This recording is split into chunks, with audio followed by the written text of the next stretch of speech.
எக்யூப்மெண்ட்ஸும் சுத்தி நம்மள பெரிய அளவுக்கு கையில உள்ள பிடிச்சி வச்சிருக்கிறதுனால கவனமாக இருங்கள். மூன்றாவது முக்கியமான விஷயம், இலக்கை நோக்கி ஓடுகிற போது மானை போல இருங்கள். அது என்ன மானை போய் மான் ஒரு பலசாலியான ஒரு மிருகம் இல்லையே அப்படின்னு நம்ம நினைக்கலாம். நீங்க இந்த டிவில எல்லாம் பார்த்துருக்கீங்களா? முன்னாலாம் எப்போதுமே சிங்கம் அடிச்சு சாப்பிட்றதான் காட்டுவாங்க, புலி வேட்டையாடுறதான் காட்டுவாங்க, சிறுத்தை வந்து கடிக்கிறதான் காட்டுவாங்க.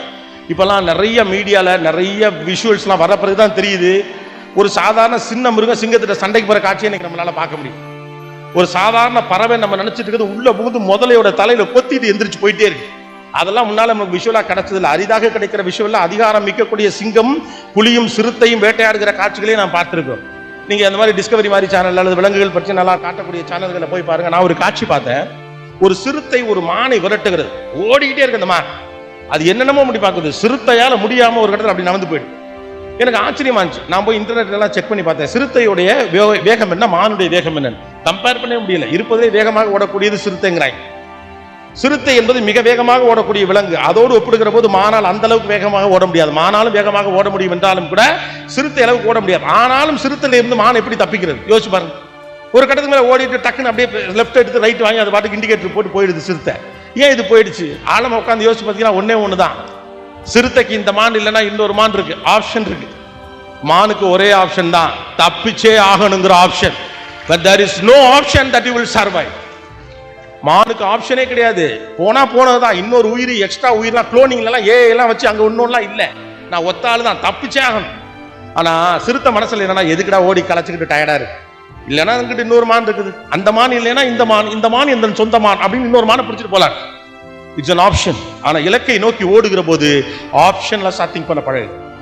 இலக்கை நோக்கி ஓடுறப்பெல்லாம் நம்ம டயர்ட் ஆகிறதுக்கான ரீசன் என்னன்னா நம்ம மைண்ட்ல இன்னொரு ஆப்ஷன் வரும். இதை தொங்குறதுக்கு அதை பிடிச்சி தொங்கலாயா, இதை பண்றதுக்கு அதை பிடிச்சி பண்ணலாம். நோ, இதுதான் இலக்கென்று நீங்கள் தீர்மானித்து விட்டால் அதை நோக்கி போங்க. அதில் நீங்கள் தோல்வி அடைகிற போது இலக்கை கைவிடாதீர்கள், செயல்முறையை மாற்றுங்கள். அவ்வளவுதான்.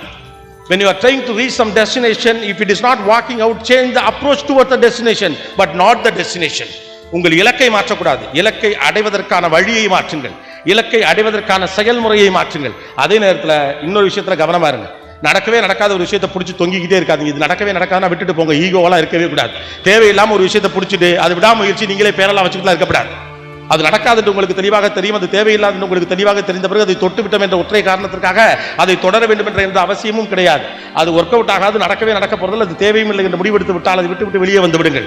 சில இடத்துல சிறுத்தையா இருங்க, சில இடத்துல மானா இருங்க. ஆப்ஷனே இல்லைன்னா மான் மாதிரி ஓடுங்க, ஆப்ஷன் இருக்குன்னா சிறுத்தை மாதிரி ரெஸ்ட் எடுத்து ஓடுங்க. அவ்வளவுதான்.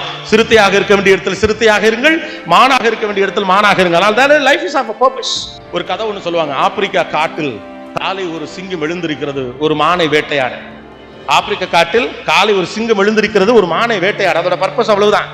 காலைல எந்திரிச்ச உடனே எங்கேயாவது ஒரு மான் கிடைக்குமா, கங்காரு கிடைக்குமா, கங்காரு அங்க கிடைக்காது. ஒரு மான் கிடைக்குமா, இல்ல ஒரு சின்னதா ஏதாவது விலங்கு கிடைக்குமா, அக்கார்டிங் டு தி பசி அது ஒன்ன தேடும்.